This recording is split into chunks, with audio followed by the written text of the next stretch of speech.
우리 대학부 이상을 다니면 우리 프랑스 말로 노블레스 오블리즈라 말을 많이 듣습니다. 노블레스 오블리즈 하는 이 말을 우리가 대부분 알고 있습니다. 이 말을 직역하면 귀족의 의무, 그런 뜻입니다. 우리말로 하면 귀족들은 이러한 리스판시빌리티가 동반된다, 그 말입니다. 이것은 우리가 잘 알지만 세상에서 많은 부를 갖고 있고 혹은 많은 명예, 많은 권세 혹은 사회적 높은 지위에 있게 되면 거기에 걸맞는 국가와 사회에 대한 책임 혹은 의무를 다해야 된다 하는 요구에서 주어진 말입니다. 그런데 이 말이 오늘날 사회 지도층이 책임과 의무를 다하지 않는 문제를 비판 혹은 비꼬기 위해서 이 말을 많이 쓰고 있습니다. 그래서 노블레스 오블리지, 그 말을 쓰면 대부분 그 똑바로 안 한다 이렇게 쓸 때 많이 사용하는 것을 우리가 보게 됩니다. 그런데 불행하게도 교회 안에도 이와 유사한 신앙 귀족주의가 뿌리내리고 있다는 것입니다. 신앙 무슨 주의라고요? 귀족주의. 벌써 뭔가 좀 냄새가 좀 안 좋잖아요. 신앙 무슨 주의? 귀족주의. 뭐든지 주의, 영어로 ism, ism이 붙으면 다 안 좋다는 말인 거거든요. 근데 교회 안에도 신앙 귀족주의자들이 뿌리를 내리고 있다는 것입니다. 그러면 신앙 귀족주의라는 것은 도대체 뭘 말하는 거냐 하는 것이에요. 자기 특권만 주장하고 희생하지 않는 것입니다. 그것이 뭐 영적인 것이든지 아니면 실제 물리적으로 교회 안에서 활동을 하는 것이든 간에 자기 특권만 주장하고 전혀 희생하려고 생각하지 않는 것입니다. 두 번째로는 자기 욕심을 채우기 위해서 끊임없이 크고 작은 불만을 쏟아놓고 사는 것입니다. 누구 욕심 챙긴다고요? 자기 욕심, 자기 욕망 성취를 위해서 끊임없이 불평과 불만을 쏟아놓고 사는 사람을 말합니다. 세 번째로 자기를 과시할 때는 하나님이 복을 주셨다고 자랑하지만 헌신과 희생을 요구받을 때는 아주 비겁하게 행동하는 것입니다. 네 번째로는 최근 우리가 읽고 있는 여호수아서에 아주 탁월한 한 사람이 등장했는데 갈렙이라는 사람입니다. 근데 믿음으로 갈렙 정신으로 살지 않는 사람을 말하는 것입니다. 이런 사람들을 성경에서는 신앙 귀족주의자라 그렇게 말합니다. 그런데 오늘 본문에서도 이 신앙 귀족주의자를 아주 극명하게 보입니다. 신앙 귀족주의가 어떤 형태를 띠고 있는가를 우리에게 아주 분명하게 보여주고 있는데 그것이 우리가 방금 읽었던 성경의 내용이에요. 근데 이 성경 백그라운드가 무엇인가 하는 걸 좀 알 필요가 있어요. 이스라엘 백성들이 12지파잖아. 12지파로 구성이 되어 있는데 2지파 반은 요단강을 건너지 않고 요단 동편 땅의 자리를 차지했습니다. 나머지 9지파 반이 요단 서편 땅을 이제 건너가서 차지하고 이제 그 땅을 분배받기 위해서 제비를 뽑아서 9지파 반이 이제 땅을 분배를 받았어요. 근데 분배받는 과정 속에 16장, 17장은 요셉 자손, 누구 자손이라고요? 요셉 자손. 요셉 들어봤죠? 조셉 하는 요셉 들어봤죠? 그 요셉 자손인 에브라임과 므낫세 반 지파도 땅을 분배받는 것을 여기 소개하고 있습니다. 요셉은 그의 두 아들이 이스라엘의 12지파에 편입이 되었어요. 그래서 에브라임, 므낫세 반 지파가 이제 제비를 뽑아서 땅을 분배를 받았어요. 근데 그것으로 끝났으면 해피엔딩으로 끝난 거예요. 근데 오늘 본문에 보니까 그 자손들이 여호수아에게 불만을 쏟아내었더라 그렇게 되어 있습니다. 여호수아는 그 당시에 이스라엘의 카멘더였습니다. 최고의 사령관이었습니다. 그런데 그 사령관 앞에 나와가지고 두 지파가 엄청난 불만을 쏟아내기 시작했습니다. 불만의 내용이 뭐라고 되어 있죠?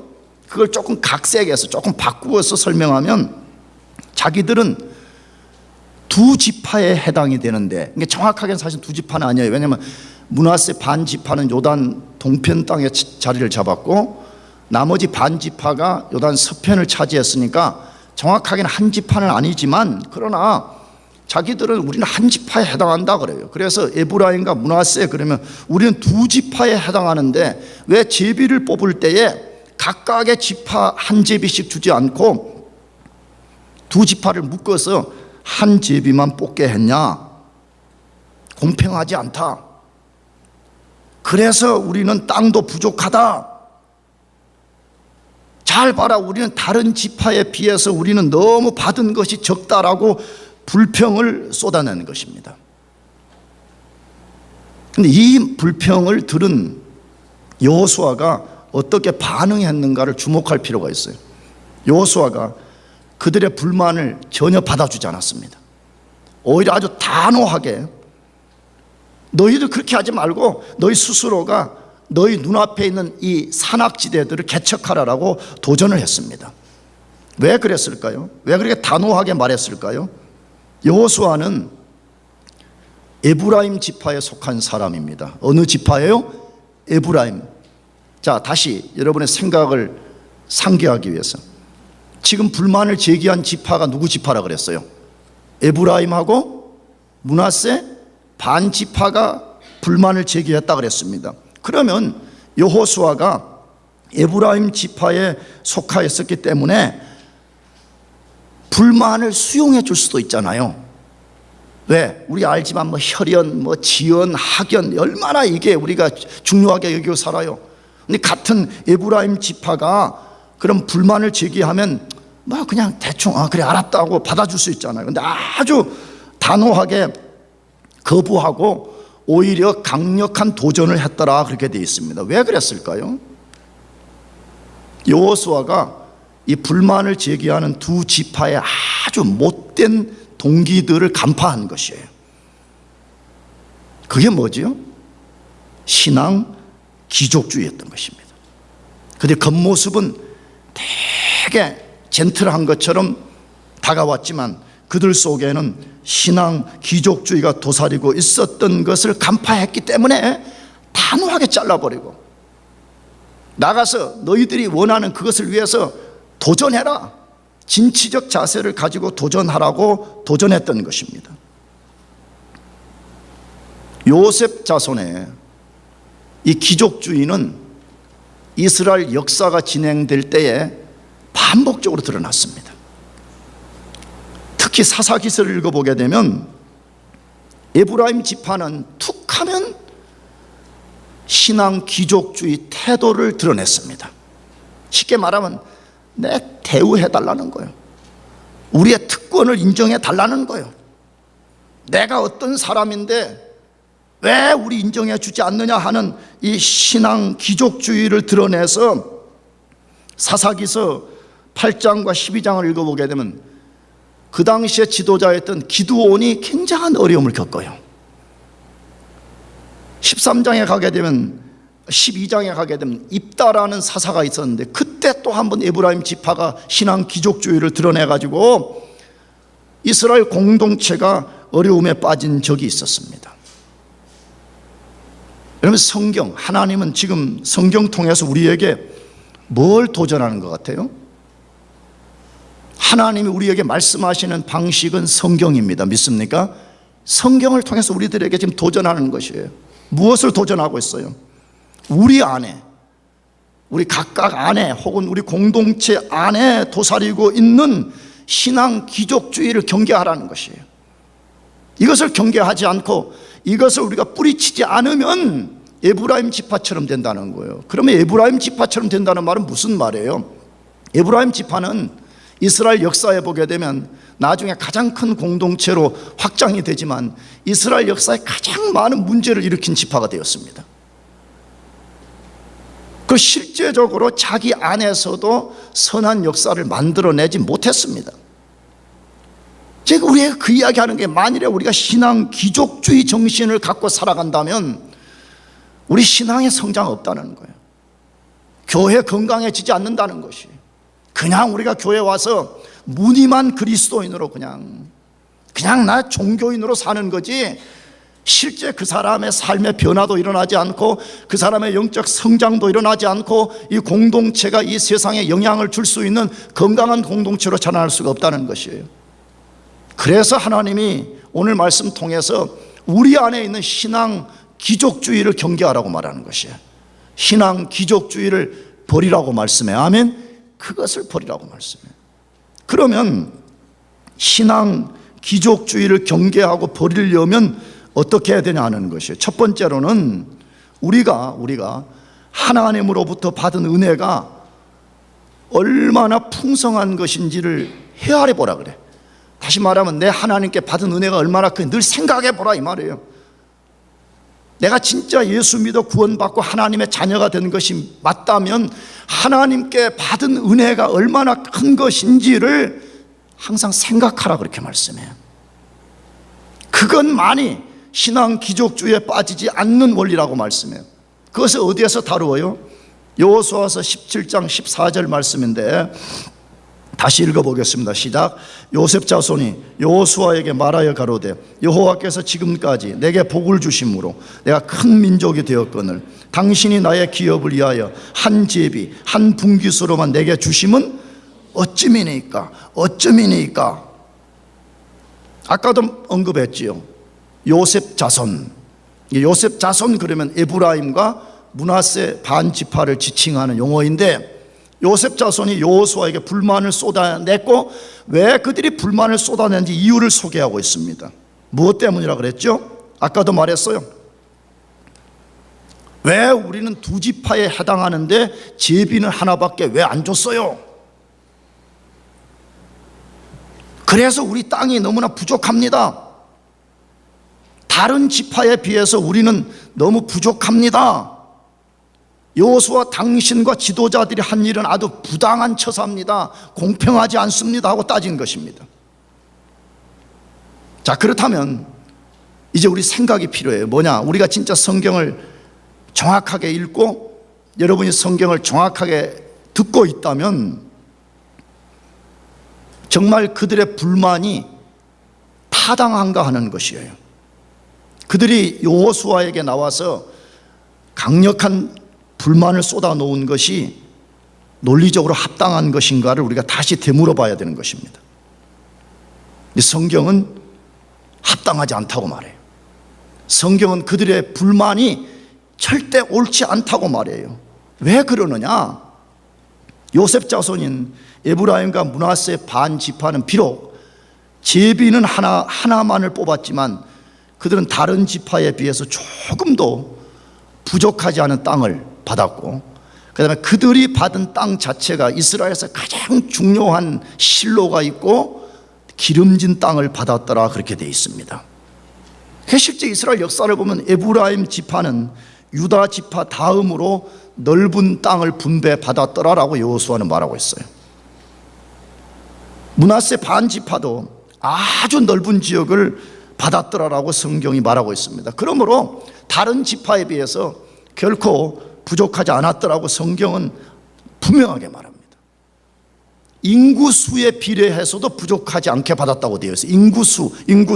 민수기서를 읽어보거나 요단강을 건너기 전에 이스라엘 백성들을 리서치한 것을 보게 되면 이스라엘 각각의 지파들이 몇 명인가가 나와 있는데, 에브라임과 므낫세 반 지파의 숫자는 58,850명이었습니다. 요단강 건너간 이 한 지파 반을 다 합치면 약 58,000명이었습니다. 그런데 단과 이사갈 지파는 각각이 약 6만 명이었습니다. 그러니까 에브라임과 므낫세 반 지파를 이 두 개를 합쳤는데도 단과 이사갈 각각보다 숫자가 조금 작다는 거지요. 그러므로 그 숫자에 비례해서 그들이 받은 땅을 보게 되면 결코 그들이 받은 것이 적은 것이 아니었다는 것입니다. 절대 부족하지 않게 받았다는 것입니다. 양적으로도 부족하지 않았고 장소적, 위치적으로도 굉장히 중요한 자리를 그들이 하나님으로부터 받았더라 그렇게 되어 있습니다. 그렇다면 왜 그들은 작다고 불평을 쏟아냈을까요? 왜 지도자 앞에 와가지고 우리는 너무 적어요, 공평하지 않아요, 우리도 더 많이 주세요, 왜 불평을 쏟아냈겠어요? 신앙 귀족주의 때문입니다. 신앙 무슨 주의 때문이라고요? 귀족주의. 그게 구체적으로 무엇일까요? 자기들의 특권에 합당한 대우를 해달라는 것입니다. 우리는 우리가 가진 특권이 있다는 것이에요.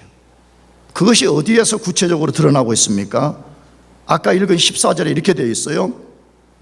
요셉 자손이 여호수아에게 말하여 가로되 여호와께서 지금까지 내게 복을 주심으로 내가 큰 민족이 되었거늘 이렇게 되어 있습니다. 이걸 줄여서 다시 한 번 더 하면 여호와께서 지금까지 내게 복을 주심으로 내가 큰 민족이 되었거늘이라고 주장하고 있습니다. 이 속에 그들이 아주 교묘한 방식으로 자기들의 특권을 주장하는 것을 드러내고 있습니다.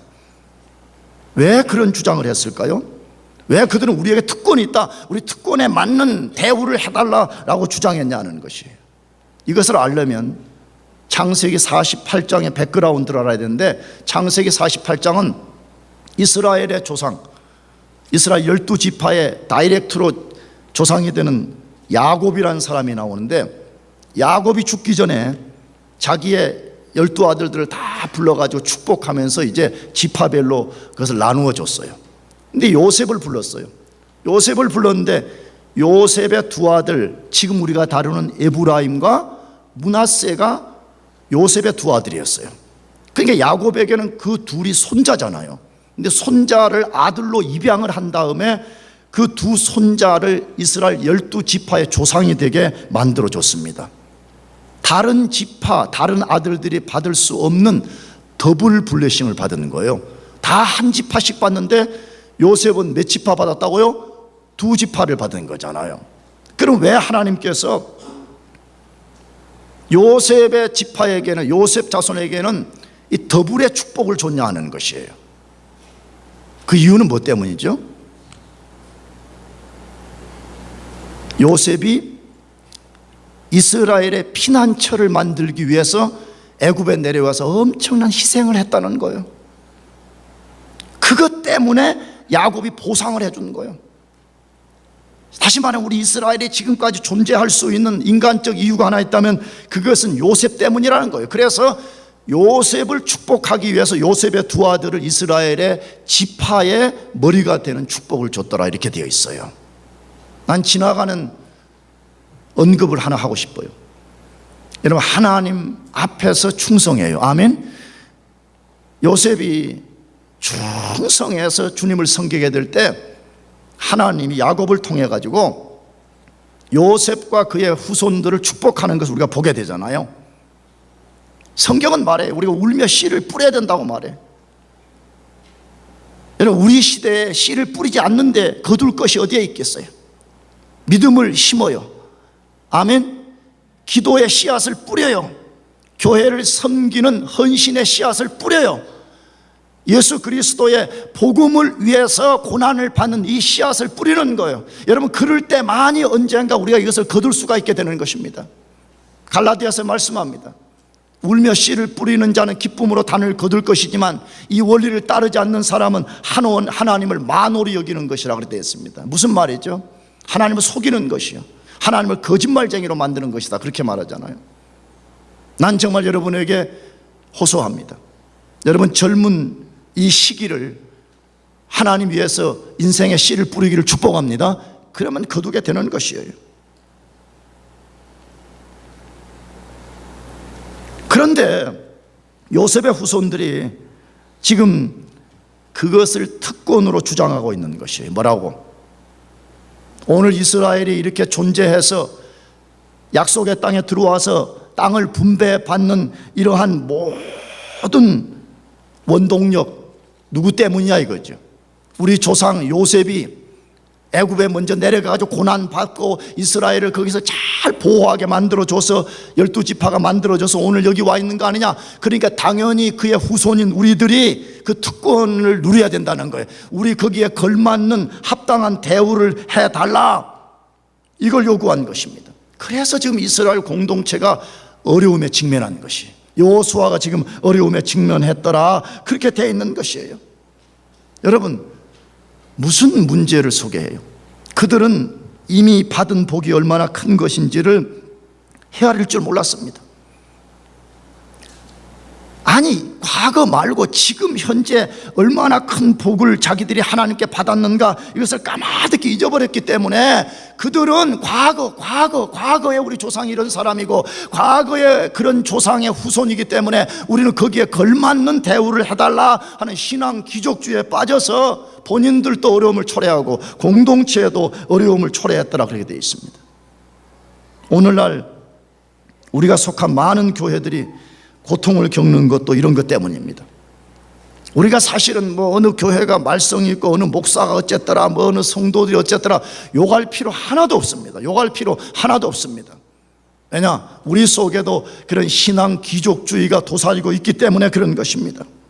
그러므로 우리가 이것을 극복하는 방법은 내가 예수 믿고 구원받을 때 하나님으로부터 받은 은혜, 복, 능력이 얼마나 큰 것인지를 헤아릴 줄 알아야 됩니다. 할렐루야. 이것이 굉장히 중요합니다. 내가 우리 전에 교우들에게는 자주 말했어요. 왜 우리 교회에 와서 설교를 듣는 것이 필요하냐, 왜 성경을 읽는 것이 필요하냐 할 때 여러 이유가 있지만 그 중에 하나가 내가 예수 믿어 구원받을 때 하나님으로부터 단번에 받게 된 축복이 무엇인가를 다시 자꾸 생각하는 거예요. 다시 자꾸 상기시키는 거예요. 다시 헤아려보게 만드는 것이에요. 그래서 과거에 사로잡힌 삶도 살지 않고 미래의 염려에 빠지는 삶도 살지 않고 하나님이 내게 주신 그 복에 대해서 감사하고 내가 그것으로 살아갈 수 있기 때문에요. 할렐루야. 그러면 우리가 예수를 믿을 때 단번에 이 말이 중요해요. 조금 찔끔찔끔 말고 예수 믿을 때 그냥 순간 단번에 받는 축복이 있다고 성경이 말해. 그것이 내가 이번 금요일 대학부 설교 때도 인용했어요. 요한복음 1장 12절, 영접하는 자, 예수님 믿는 사람, 그걸 지금 말하려고 그래요. 영접하는 자, 곧 그 이름을 믿는 자들에게는 하나님의 자녀가 되는 뭘 주셨다? 권세를 줬어요. 여러분, 우리가 예수 믿어 구원받은 그 순간에 우리가 하나님의 자녀 된 권세를 받습니다. 할렐루야. 여러분, 이것이 얼마나 큰 것인지를 여러분이 알아야 돼요.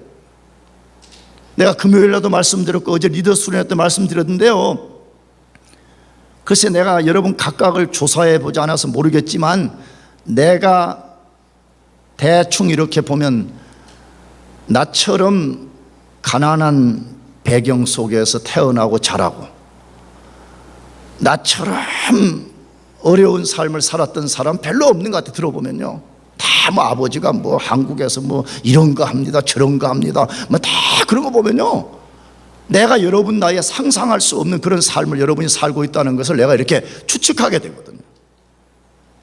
나는 아주 어려운 백그라운드 속에 태어나고 자란 사람입니다. 인간적으로는 소망이 거의 없는 사람이었어. 인간적으로는. 그래서 내가 그나마 오늘 여기서 이렇게 목회하고 여러분과 함께 하나님을 섬길 수 있었던 것은 내가 예수를 믿었을 때에 하나님이 단번에 내게 하나님 자녀된 권세를 줬습니다. 할렐루야. 그래서 나는 자주 말해, 내가 교만함으로 말하는 것이 아니에요. 나는 굉장히 당당합니다. 난 지금까지 예수 믿고 난 다음에 아무리 돈 많은 사람, 아무리 이 사람이 세상에서 높다고 하고 뭐 어떤 권세를 가진다고 할지라도 나 한 번도 그 앞에서 절절 매본 적이 없습니다. 왜? 내가 하나님의 자녀된 권세를 가졌기 때문에 그런 것입니다. 예수를 믿으면 오래 믿었든지 아니면 오늘 믿었든지 여러분이 예수 믿어 구원받으면 하나님의 자녀가 되는 권세가 있습니다. 아멘. 여러분, 이것은 세상 그 누구도 할 수 없는 막강하고 영원한 권세잖아. 영원한 권세. 예수 믿으면 우리가 이 권세를 갖게 되는 것이에요. 그게 당당한 거예요. 조금 어려운 일이 생길 수도 있고, 뭐 난관에 부딪힐 수도 있고, 뭐 사람들에게 좀 무시도 당해서 좀 자존심도 상할 수 있지만, 내가 하나님 자녀되는 권세가 있다는 것을 알기 때문에 기죽지 않아요. 절절매지 않아요. 당당해지는 거예요. 예수 믿는 우리 모두에게 이것이 주어졌음을 믿으시기 바랍니다. 그 다음에 우리가 예수 믿을 때 단번에 얻게 된 아주 놀라운 복이 또 하나 있는데, 그것은 에베소서 1장 16절에서 19절까지 말씀이에요. 이것을 먼저 한번 읽어놓고 제가 설명을 좀 하겠습니다. 다 같이 한번 읽어보겠습니다. 시작. 너희를 인하여 감사하기를 마지 아니하고 내가 기도할 때 너희를 말하노라. 우리 주 예수 그리스도의 하나님 영광의 아버지께서 하나님을 알게 하시고 너희 마음 눈을 밝히사 그의 부르심의 소망이 무엇이며 성도 안에서 그 기업의 영광의 풍성이 무엇이며 그 힘의 강력으로 역사하심을 따라 믿는 우리에게 베푸신 능력의 지극히 크심이 어떠한 것을 너희로 알게 하시기를 구하노라. 자, 이 에베소서라는 성경은 하나님이 하나님의 위대한 종인 사도 바울을 통해서 이 성경을 쓰게 만들었어요. 근데 사도 바울이 에베소 교회 성도들을 위해서 기도하는 내용을 여기다가 써놓은 거예요. 근데 바울이 에베소 교회 성도들을 위해서 이렇게 기도를 했다는 거예요. 이렇게 되게 해주세요 하는 기도를 하나님께 드렸다 그래 되어 있는데, 무엇을 기도했는지를 우리가 주목할 필요가 있어요. 굉장히 중요한 것이에요. 뭘 기도했다 그래요? 16절 너희를 인하여 감사하기를 마지 아니하고 내가 기도할 때 너희를 말하노라. 우리 주 예수 그리스도의 하나님 영광의 아버지께서 지혜와 계시의 정신을 너희에게 주사 누구를 알게 하시고 하나님을 알게 하시고 그랬어요.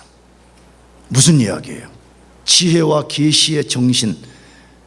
이것을 헬라어 원문은 지혜와 계시를 전달하는 하나님의 성령이 어떤 사람 속에 역사할 때만이 하나님을 알게 되는 역사가 일어난다, 이렇게 되어 있어요.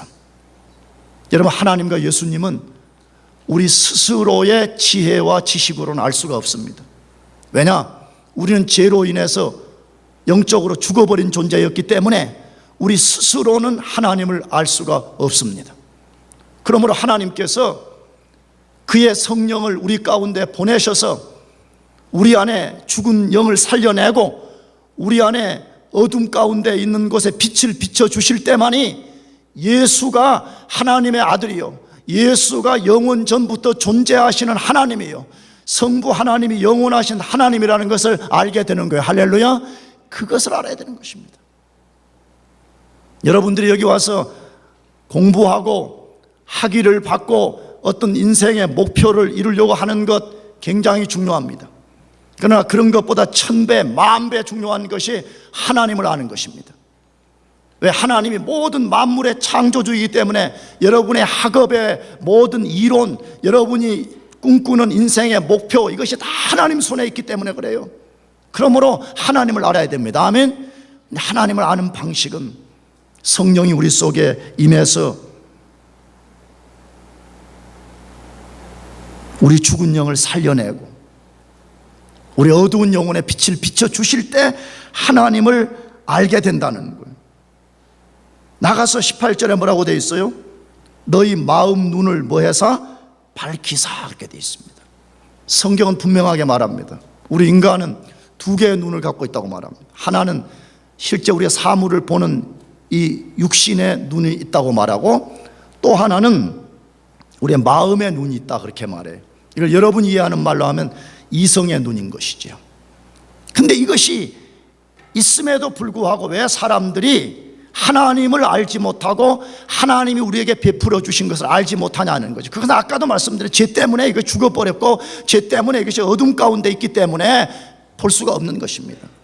그러므로 하나님께서 그의 영을 보내서 우리의 죽은 영을 살려낼 때에 우리 마음의 눈이 다시 밝아져서 영적인 것을 보게 되는 역사가 일어나게 된다는 것이.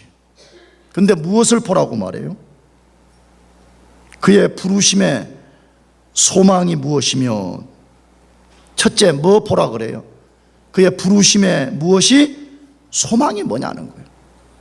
왜 우리가 죄 가운데 살다가 인생 수명 다하고 지옥에 떨어져 마땅한 우리를 하나님께서 왜 우리를 이 세상에서 콜링했냐는 것이에요.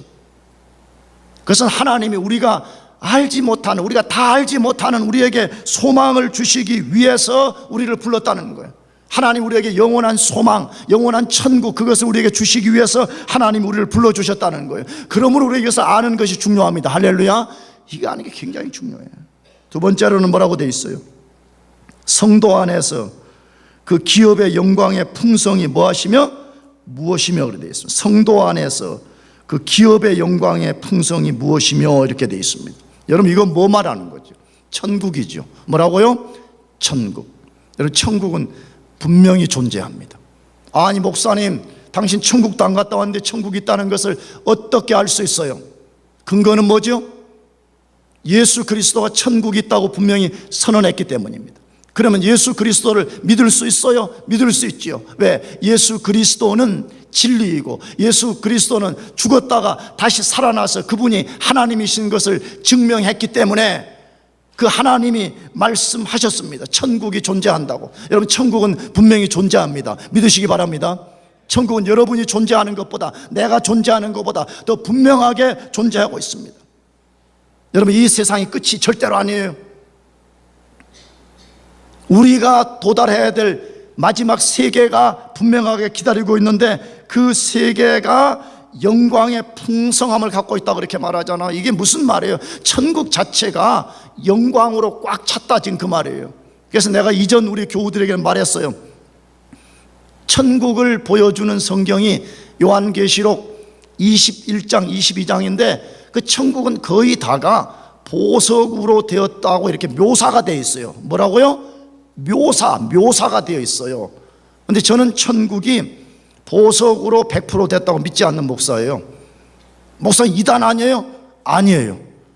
오히려 천국이 다 보석으로만 됐다고 믿는 사람이 내가 볼 때는 이단적이야. 적이라 그랬어요. 여기 적 뒤에 피해가려고. 그럼 왜 천국을 우리가 땅에서 그토록 좋아하는 보석으로 다 묘사했냐 이거예요. 간단하죠. 우리가 보석을 좋아하잖아요. 여자들은 자다가도 남편이 여보 반지 사왔어? 그러면 일어난다 그러더라고. 다 보석 좋아하잖아요.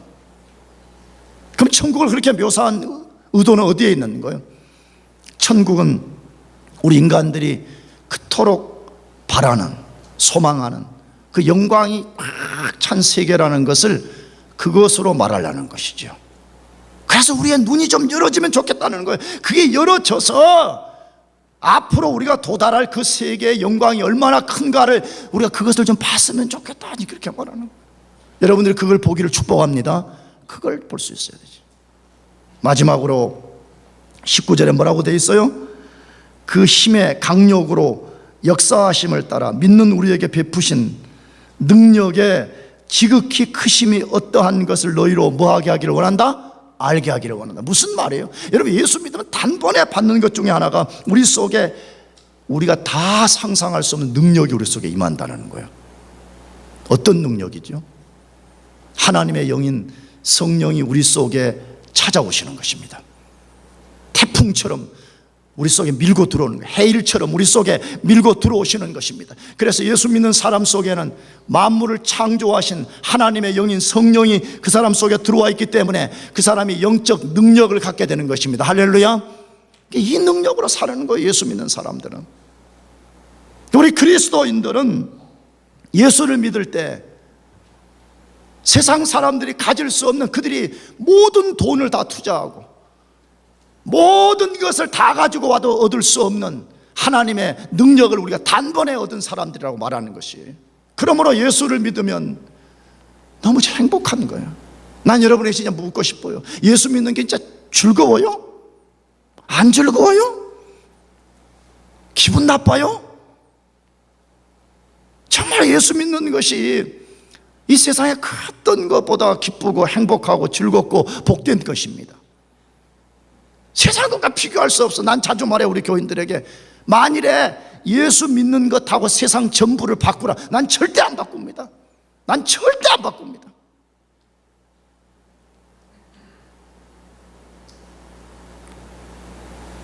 그러므로 우리가 신앙의 기족주의를 극복하기 위해서는요, 여러분이 진짜 예수 믿어 구원받은 사람이 맞다면 매 순간 매일매일 내가 하나님께 어떤 은혜 입었는가를 생각해야 돼요. 여러분 모두가 여러분이 받은 블레싱이 무엇인지를 다시 생각하면서 신앙의 기족주의가 아니라 갈렙 같은 말이에요. 믿음, 도전 정신을 가지고 여러분의 인생을 개척하고 승리해 나가기를 축복합니다. 기도하겠습니다. 우리 같이